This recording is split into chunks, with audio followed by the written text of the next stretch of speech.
to get the power of God to flow in your life. I'm convinced you can get it eating 6 times a day. Y'all ain't saying nothing to me. I know y'all don't like this kind of word. I'm coming to get your snackies. Come to get your knackies. Come to get your goodies.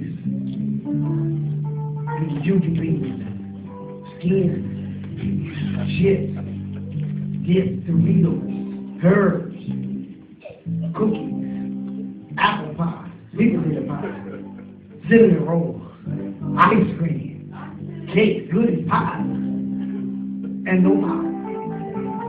Oh, we're filled up on the inside naturally, but we're empty in our spirit. We have a day of a church that don't even read their Bible until it's time to go to church. And if they do read it, they read it like a sleeping pill. They take it out right before they go to bed because they know it's going to make them sleepy. Start off, in the beginning, God created the heaven and the earth. That's enough, Lord. I'm tired now. A day when folks don't pray until it's time to go to sleep. Because you know, once you lay on your face, you're going to sleep. Anytime you lay on your face to pray, and you wake up with slobber, you wasn't praying. Lord, that was a good prayer. No, that was a good sleep. Somebody say, I'm just in the presence. No, you sleep.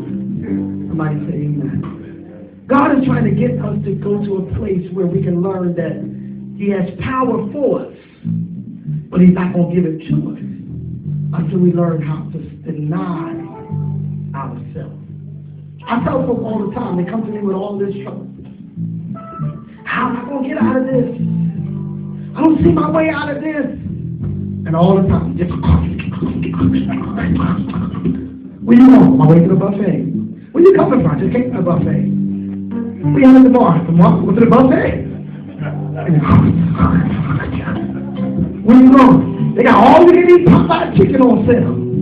It ain't all you can eat. Somebody say, yeah. And we eating and eating and eating and eating and eating and eating and eating and eating and eating. And no, we didn't talk. But simply will not say, that's it. I'm going to deny myself. Not today. See, you got to learn to start subjecting your flesh. Or your flesh is going to start subjecting you. See, folk don't backslide. I'm done, but folk don't backslide overnight. It's a gradual process. They don't leave the church that next Monday after Sunday. But because the flesh done got you halfway out there. The flesh said, I want to bring you out a little more. And you go out a little more, and the flesh said, come on out here a little more. And you go out there a little more, and the flesh says, come on out a little more. I'm going to end it like this. It's a story about a little boy. This boy, his daddy was just teaching him how to swim. His daddy took him out to Atlantic City. Put him inside of the little boat. And said, listen now, Johnny, you can't swim that well. I want you to stay here in the shallow waters. I'll tie the boat to a tree so that you can't go out but so far. Johnny's sitting looking at the shallow water and seeing that where he's at, he can't see no fish. Johnny said, I want to see no fish underneath. Loosens up the rope just a little bit and slides a little farther in the sea. Still don't see no fish. Loosens up the rope just a little bit and slides just a little bit farther into the sea. Looks down and said, I still don't see no fish. He said, oh, that's it. If I get in trouble, my daddy come and get me. I'll just snatch the whole rope off. The wave came and took Johnny right in the middle of the sea. Looks underneath him, all he sees is fish. Fish everywhere. Johnny looks and he can't even see the shoreline no more. Jumped out the boat. Began to swim. goes down underneath the water and drowns. The story goes on to say that daddy died from grief and sorrow because he lost his only son. When the daddy gets to heaven, the son is sitting there saying, Daddy, what happened? Why didn't you come and rescue me? Why didn't you come and get me out of the middle of the sea? The daddy said, son, I tell you the truth. You went so far out there, so I couldn't even see you no more. I swam trying to get you, and I couldn't find you because you had went so far. What you trying to tell me? There's a living the Bible puts on us. He said, you don't know everything about everything, so I'll let you go out a little bit. But I got to tie to the church. After a while, you say, I ain't going this Sunday. Release the rope and move out just a little bit farther. After a while, you look back a month that went by. You ain't been in church, and you done loosed up the rope and went out a little farther. As time goes by now, you ain't been to church in a whole year. Now you're in the midst of the sea, drowning in all of your own confusion. And you look at the Father, and the Father rescue me.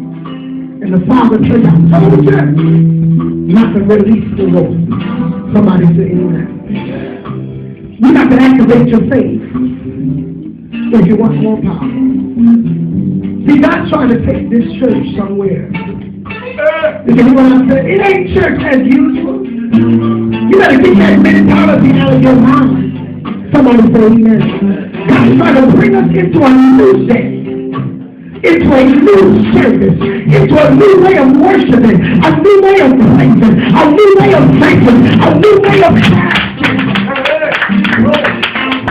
You ain't got to wait till I call a fast before you start to fast. You ain't got to wait till I call prayer before you bend your knee. Some don't want to pray. Some don't want to fast. They used to get me with Jewish elders. Friday night when we had prayer, they would call me on the phone and say, is it just prayer? That's like saying, do I just need to breathe? Because you don't understand, prayer to your body is like breath to your body. If you don't pray, you won't die. If you don't fast, you won't last. Somebody say amen. I hope you got something out of this word today. I'm trying to put you to a place where we begin to activate our prayer life again. Watch this, watch this. What is going to happen is that you're going to know who's been walking, you can play, in the power of God from who's been walking in the power of the flesh after a while. Because when the storms of life come in, they'll be blown right out. Somebody say that. You got two people in the church. You got one that is holding on to God with everything he got. Then you got the other one who's looking back, wishing he had what he lost. And when the storms of life come, the one that's holding God is still holding on to what he got. But the one that's looking back, they'll be blown away. The song that says, it'll storm out or life will stop. And it's moving this way. And if your soul not anchored in Jesus, you will surely drift away. I don't know about you, but I come too far. I stayed too long.